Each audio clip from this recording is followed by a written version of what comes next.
My dad slammed his fist on the table and yelled, "You'd be homeless without us," after I asked my brother to stop stealing my stuff, so I moved out. A few months later, they called me in panic when... Before I get to that night, before everything boiled over and fell apart, I should probably start at the beginning. My name's Lucas. I'm 27, and I grew up in a family where love always had a price tag.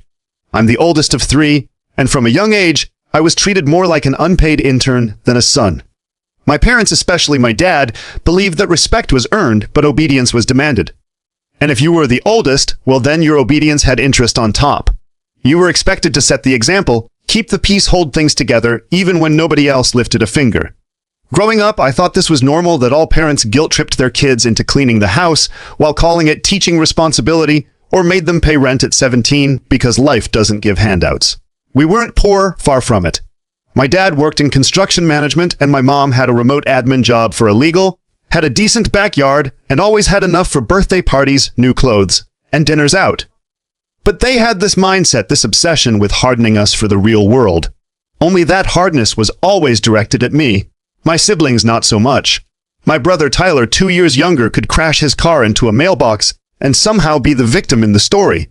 My sister Ella, still in high school, had a room full of electronics I couldn't even dream of affording at her age. Meanwhile, I had to fight to get Wi-Fi that worked in my basement room, which I paid rent for $400 a month to be exact. I started working when I was 15. First, it was a part-time gig at a local grocery store bagging groceries. Then I moved to stocking shelves at a department store while I finished high school.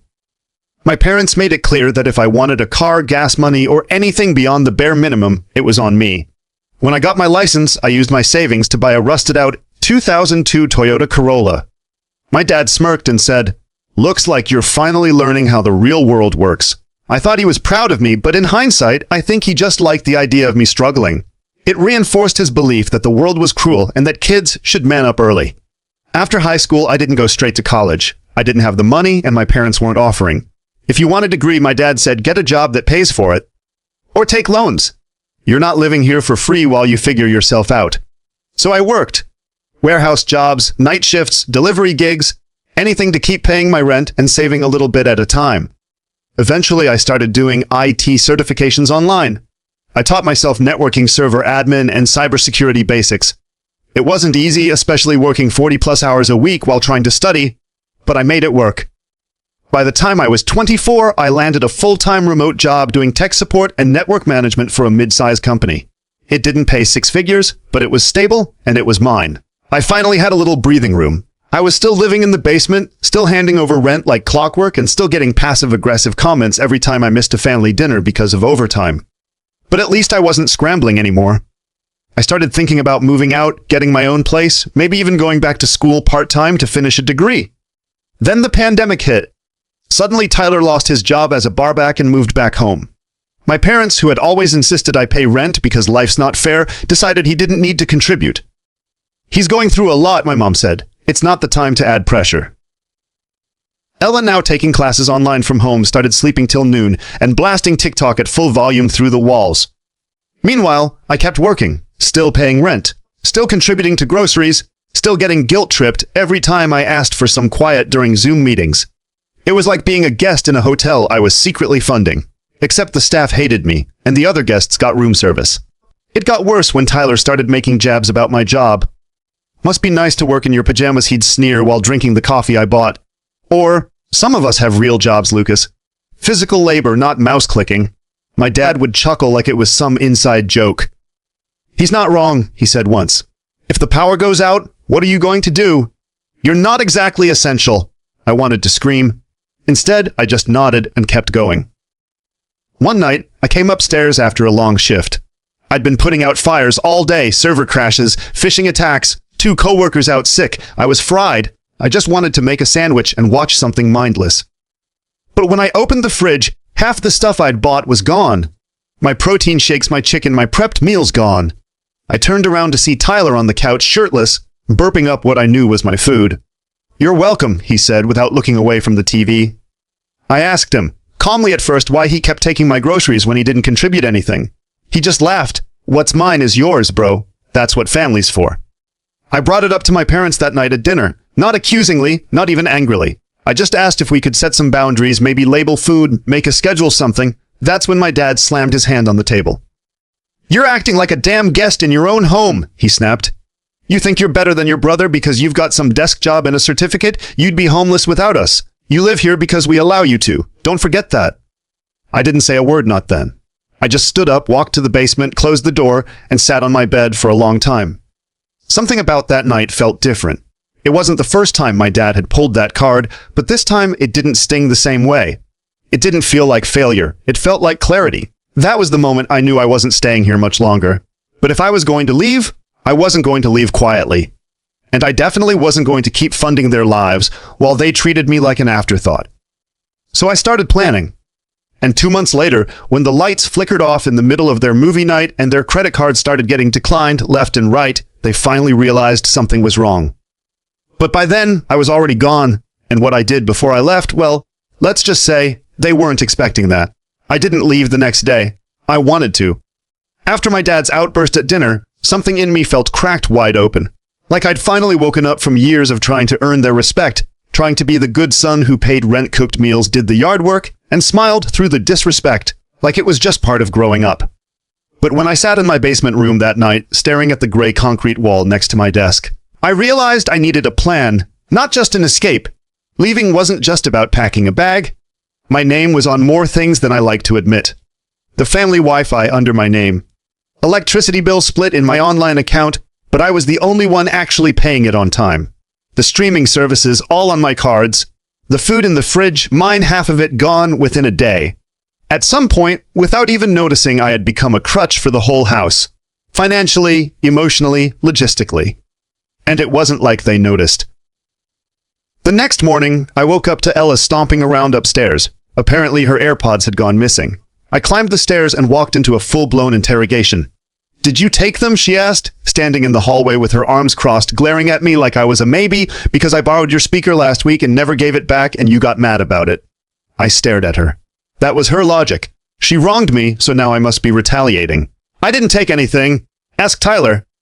She scoffed and walked away, muttering something under her breath that sounded a lot freak. I didn't even flinch.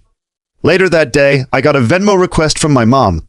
$48.67 for household groceries. No explanation, no prior discussion, just a demand in the form of a payment request.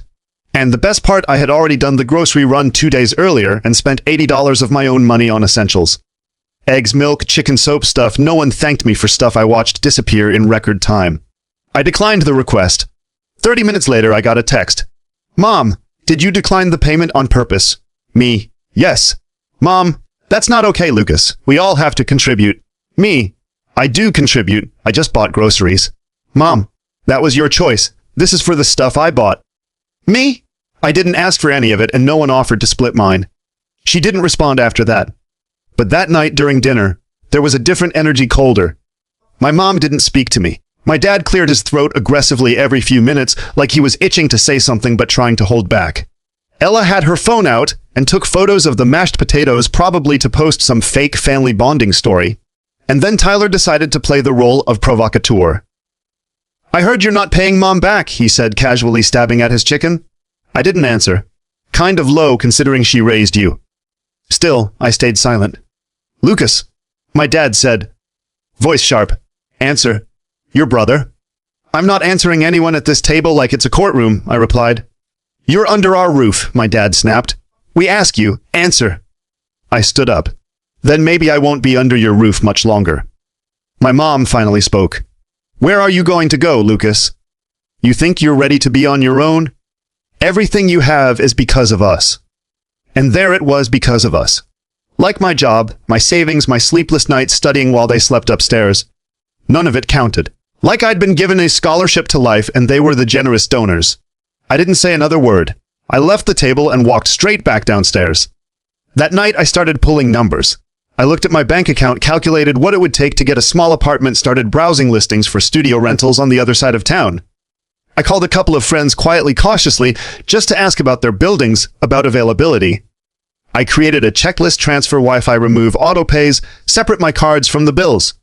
I knew it would take a few weeks to untangle myself, but I was determined to do it right, to leave clean, silent, without burning a bridge, but without ever walking back across it. The next week, I started slowly transferring utilities out of my name. I contacted the internet provider and told them I was moving. They gave me a cutoff date, 2 weeks. Perfect. Electricity I emailed removed myself as a primary user and let the account default to the household. My dad would receive the next bill. He'd figure it out eventually. Meanwhile, life upstairs went on as usual. Tyler continued eating my groceries. Ella borrowed my headphones and never gave them back. My mom sent me another Venmo request, $23.14 this time. I ignored it. Then came the boiling point. It was a Thursday evening. I'd been in meetings most of the day, and I came upstairs just as dinner was wrapping up. I wasn't expecting food. At this point, I was cooking my own meals anyway, but I noticed something odd laughter, the kind I hadn't heard in a while. That strange, fake family joy that only surfaced when something juicy was happening. My dad was sitting at the head of the table grinning. Tyler was scrolling on his phone. My mom had a smug little smile and Ella was whispering to her from across the table. As I walked into the kitchen, I saw the envelope. It was open. My name was on the front. I picked it up and saw the logo of my company, my recent pay stub. They had opened my mail. I froze. My chest tightened, heart thudding in that way it does when you feel like you're being watched. Lucas, my dad said you didn't tell us you were making that much. I looked at him then at the opened envelope. I didn't say anything. Maybe you should be paying a little more rent, he continued smug. We're all struggling here. I looked at my mom. You opened my mail. She had the audacity to shrug. It came to our house. It had my name on it. We were just curious, Tyler added. Relax. It's not like we hacked your bank account. You crossed a line? I said, my voice quiet but hard. Oh, don't be so dramatic, my dad snapped. We've supported you your whole life. You think you can keep secrets from us now? I stepped back. My fists clenched not in anger, but in something deeper, something final. There was no coming back from this. They had invaded my privacy, laughed at my success, and now they were using it as ammunition against me. That's when the idea finally solidified in my mind, not just to leave, but to really leave, to take everything I'd given them and pull it back like a tablecloth from under their feet. I didn't raise my voice. I didn't argue. I just nodded and I said, okay. They all looked at me confused. What does that mean? My mom asked. It means, you're right, I said, stepping away. I shouldn't keep secrets from you. And then I walked out of the room. But what I didn't say was that I had already found a place, that I had already signed a lease, that in 3 days I was moving out and taking every single thing I had paid for with me. And when the bills started bouncing and the fridge was empty and their Amazon Prime stopped working, they'd realize exactly what I meant. But I wasn't done yet, because there was one more thing I was going to do before I left, something they would never see coming. I didn't sleep that night, not really. I lay in bed, fully clothed, staring at the ceiling with the dull hum of the server fan beside my desk keeping me company. My mind replayed everything: my dad's smirk, Tyler's laugh, my open mail lying on the counter like it belonged to everyone but me. There was this heaviness in my chest, the kind that didn't come from sadness exactly, but from exhaustion. Years of trying to keep the peace, trying to be the strong one, the provider, the fixer. All of it had chipped away at me until there was barely anything left to give. And now they wanted more. 3 days. That was all I had to get everything ready. I'd already signed the lease on a small one-bedroom apartment on the edge of town. Nothing fancy, second-floor older building, the kind of place you wouldn't look twice at from the street, but it was clean, quiet, and most importantly mine. No basement, no passive-aggressive sighs through the ceiling, no family meetings disguised as interventions. Just a space where my things stayed, where I left them, and my paychecks belonged to me. But I couldn't just walk out the front door. That would be too easy. I had to move quietly, methodically. If they sensed something was coming, they'd try to sabotage it. Maybe not directly, but in those subtle little ways they'd perfected over the years. Lucas, we need your help with this bill. Lucas, can you drive Ella to school? Lucas, the Wi-Fi's down. Can you call them again? Just enough to slow me down, just enough to keep me useful. So I moved in silence. On Friday, I scheduled the Wi-Fi to shut off Monday morning. Canceled the streaming services that I paid for: Netflix, Hulu, Disney+, all of it. They were all linked to my email. They wouldn't even know why they were gone until the Who's Watching screen failed to load. I stopped the autopay on the electricity and gas. I switched my Amazon account to a pickup locker near my new apartment. I even swapped the billing address on my debit card. No more shared mailboxes. Saturday, I packed slowly, a little at a time, a few books here, my hard drives there. I boxed up my monitor and left my backup one hooked up so it wouldn't look suspicious. Every time I brought a load out to my car, I'd park a block away just in case someone peeked out the window. I felt like I was sneaking out of a place I was never supposed to escape from. And then Sunday came. I left early before anyone was up, took the final load, clothes, towel, kitchen supplies. The last thing I grabbed was a photo frame off my desk. It was a picture of me from graduation, cap, crooked smile, uncertain. My parents stood behind me in that photo, arms on my shoulders. Back then I thought that meant support. Now I saw it differently, like they were holding me down. I placed the frame face down on the desk and then I drove. It took me less than 15 minutes to get to my new place. But those 15 minutes felt longer than the last 15 years. Every stoplight was a countdown. Every turn was a step towards something bigger than just a new address. It was freedom, or at least the hope of it. When I opened the door to my apartment, it smelled like paint and dust. The furniture I ordered wasn't arriving until Tuesday, so for now it was just me, 2 boxes, and a mattress I bought secondhand. But it was quiet, peaceful. I could hear the distant sound of a dog barking in the courtyard. Someone upstairs was watching a basketball game. I didn't mind. It wasn't hostile. It wasn't minefield silence. It was normal. I sat on the floor for a long time that day, leaning against the wall, laptop open, watching the sunlight crawl across the hardwood. And for the first time in a long time, I didn't feel small. But rebuilding doesn't happen in a single afternoon. That first week was rough emotionally, I mean. There's something terrifying about sitting alone in an empty apartment with no one to ask what's for dinner or how your day was. I wasn't used to silence that didn't have teeth. My mind kept flashing back to every conversation I ever had with my family, where I let something slide every moment. I let them diminish me every time I thought, maybe if I just try a little harder, they'll see me. I realized something painful that week. They did see me. They just didn't value me. And that hurt more than I expected. By day 3, I caught myself reaching for my phone, half expecting to see a text from my mom asking if I was okay, or my dad offering some weird backhanded apology. But there was nothing, just silence, like I'd never existed in that house at all. It should have made me angry. Instead, it made me determined. I started working harder, smarter. I restructured my work hours, set up a better workstation, built out a new resume, just in case I wanted to climb somewhere new. I signed up for an online class, cybersecurity audit certification, something I'd put off for over a year. Without their noise in my head, I could think again. I was sleeping better too. No more waking up to Ella's music or Tyler's gaming chair creaking at 3 a.m. Every little win started to feel bigger. Cooking my own meals, managing my own schedule, watching a movie without someone barging in. It sounds ridiculous, but freedom has a taste, and I was finally learning it. Then came the messages. They didn't realize I was gone until the power went out. First, it was my mom. Mom, Lucas, the electricity's not working. Can you call the company, Mom, Lucas? Mom, we're sitting in the dark. Did you forget to pay it? I didn't reply. Then Tyler messaged. Tyler, bro, the Wi-Fi's down. What the hell? Tyler, are you even home? Tyler, Mom's freaking out. Still, I said nothing. The next morning, I woke up to 6 missed calls and a voicemail from my dad. His voice was different, less sure of himself. That faux authority stripped down to uncertainty. Lucas, listen, we need to talk. Things have gotten a little complicated. There's been a misunderstanding, clearly. You can't just cut off everything like this. That's not how families work. Call me back. I stared at the phone. That's not how families work. And yet they've been doing exactly that to me for years, emotionally, financially, spiritually. The irony would have been funny if it didn't sting so much. A week passed, then another. I stopped checking their messages, focused on my classes, improved my work metrics. My manager actually noticed and gave me a bonus, said he liked the new energy I brought to the team. I smiled and said, thank you. But inside I knew the truth. I wasn't just working better, I was living better. Every day I grew a little more distant from the version of myself that used to live in that basement. That version who kept asking, why can't they love me the way I love them? The version who made himself smaller to keep the peace. The version who paid rent just to avoid being called ungrateful. He was gone now, and in his place was someone new.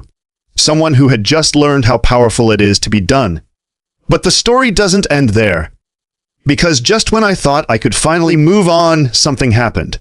Something I didn't expect. Something that made me realize this wasn't just about leaving anymore. It was about making sure they never treated someone else the way they treated me, and I had the power to do that.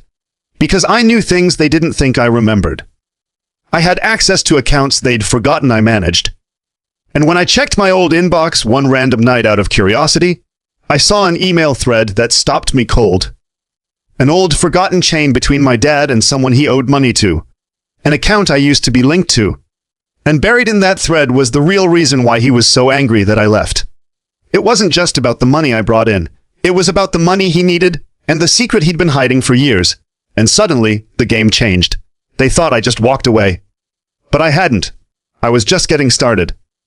I sat at my desk in the new apartment surrounded by the soft blue glow of dual monitors and a quiet that still didn't feel real. It had been almost a month since I left. And most days, I felt like I was finally exhaling after years of holding my breath. But that night after reading the email buried deep in my old inbox, I wasn't calm. I wasn't free. I was focused. The email was from nearly 2 years ago. A debt collection notice. My dad had used my name, my credit, to open a joint line of credit for a home improvement project he never completed. The balance was small back then, just under $3,000, but it had grown. Interest, missed payments, late fees. The collection agency had stopped emailing me directly because I had switched accounts, but my name had stayed on the debt. He hadn't removed it. He hadn't even told me. And now I knew why he was panicking after I left. It wasn't about me cutting off the Wi-Fi or canceling the Netflix subscription. It was about losing access to the person who was unknowingly tied to his financial mess. He hadn't just taken advantage of my presence. He'd built a safety net out of me. Quietly. Selfishly. Illegally. My hands shook as I clicked through the old thread. I had vague memories of signing something for the house when I was around 23, back when I was still working night shifts and hoping to move into the guest room upstairs. He told me it was just a paperwork formality to add value to the home.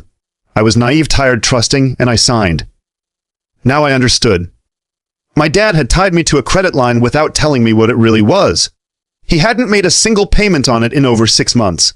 And because I'd moved out and stopped forwarding my old email, I hadn't seen the new notices piling up. If I hadn't checked that inbox, I might have never known. But now I did, and that changed everything. I sat back staring at the monitor, heart pounding. Part of me wanted to scream. Another part of me wanted to call him, demand answers, threaten legal action, force a confession. But I didn't. That wasn't me anymore. I wasn't interested in emotional outbursts. I was interested in strategy. So I made a plan. Step 1 was gathering everything. I printed the email thread, saved all the attachments, and pulled my credit report. There it was, right under open accounts, a joint revolving credit line with a balance of $6,882.47 and a credit utilization rate that made me wince. It was dragging my score down, quietly poisoning my financial future. He thought I wouldn't find out. He was wrong. I called the credit company the next day, calm, polite, professional. I'm calling about a joint line of credit that was opened under my name. I need to request documentation and formally dispute the account. The representative paused. Are you saying you didn't authorize the account? I signed something under the impression it was for something else, I said carefully. I need to review the original application and statement of purpose. They sent it over within the hour. There it was. My signature, my social, my dad's handwriting filling in the rest. I called a friend of mine next, Kara. We hadn't spoken in a few months, but she worked in consumer advocacy law. When I explained the situation, she didn't sound surprised. This happens more than you think, she said, especially with families. Is it illegal gray area depending on what you signed? But you can file a dispute.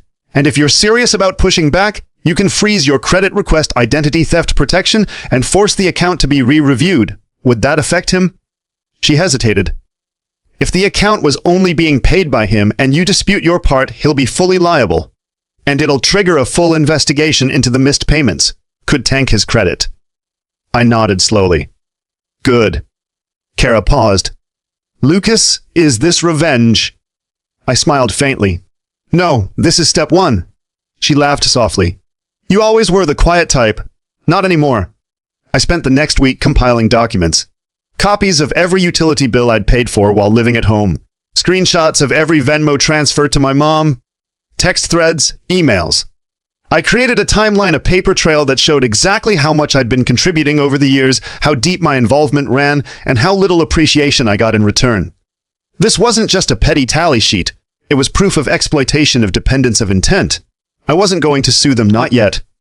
That wasn't the point. But I wanted leverage. Real leverage. Because while I could live with the way they treated me emotionally, I couldn't accept that they were sabotaging my credit and future behind my back. That crossed a line even they couldn't gaslight away. The next step was subtler. My mom still had me on her emergency contact list. For her job, for Ella's school, even for the shared online calendar she used for family events. I started backing away from each of those. Quietly, I removed myself from every system I could think of, her workplace. I emailed HR and rescinded my contact permission. Ella's school. I logged into the portal and deleted my access. Calendar. Locked. Then came Tyler. He hadn't paid taxes in 2 years, and I knew because I'd helped him file the year before last. He kept asking me to look over his stuff whenever April came around, but he never followed through. Now I logged into the software we used, still under my email, and saw a draft return just sitting there untouched. No income reported. And I knew something he didn't. If you let a year go unfiled, and you then file a return that shows undeclared income, the IRS notices. Fast. So I submitted a quiet anonymous tip through their reporting site. I wasn't trying to ruin his life. I was just cutting the cord. Then came Ella. She was too young to do anything damaging, but I knew she was using my old Spotify account still logged in on her iPad. So I changed the password. Same with the Disney Plus account she used to stream her favorite shows. Logged everyone out, changed the email, set up two-factor. She texted me the next day. Ella, did you log me out of Spotify? I ignored it. Ella, that's messed up. I ignored that too. 2 hours later, I got a message from my mom. Mom, what's going on with the accounts? I replied once. Me, I'm moving on. No response after that. Then finally came the confrontation. I got home late one Friday night from a grocery run. My apartment building is small, only 8 units, and there's no buzzing system. Just a locked main door with old mailboxes stacked beside it. I was juggling bags when I saw a car pull up. Silver Honda. Familiar. My dad. He got out like he owned the place, eyes scanning until he spotted me. Lucas, he called. We need to talk. I didn't move. Just looked at him. He stepped closer. We made mistakes. Okay, I get it. You're upset. But this disappearing act, this silent treatment isn't fair. You don't get to abandon your family just because you had a bad week. I set the groceries down on the stoop.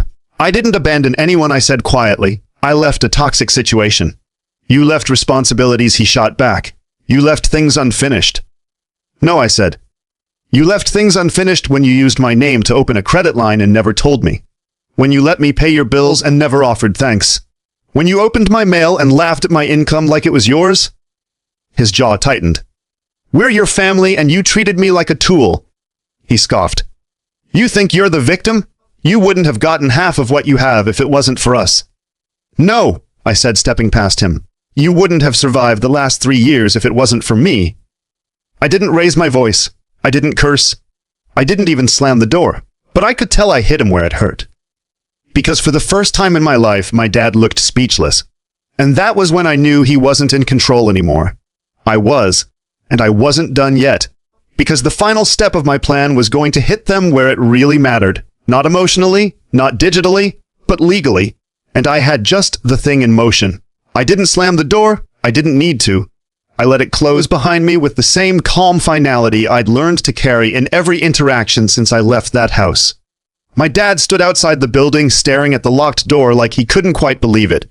Like the same son who used to take his lectures in silence and fix the Wi-Fi at midnight had just told him plainly to leave. And I had. The next morning I brewed coffee in peace and sat at my desk with my laptop, the sunlight soft against my windowsill, and opened the final piece of the plan, the credit dispute form. I had already submitted my initial complaint and documentation weeks ago. But this was the final step. The fraudulent activity box, the sworn statement, the supporting evidence that my name was used without proper consent, that I had been misled under the guise of trust and family. It wasn't just about my credit score anymore. It was about making sure they couldn't do it again. I submitted it and sat back. Done. 2 weeks later, I got the email. The account had been flagged, my name removed, and all negative impact on my credit reversed. The balance reassigned solely to the other party on the account, my dad. He got the notice a few days later. I didn't hear about it directly, of course. But Kara texted me. Kara, did you just make someone cry at the bank? Me, possibly. Apparently he tried to take out a small loan. Probably to cover some other overdue bill.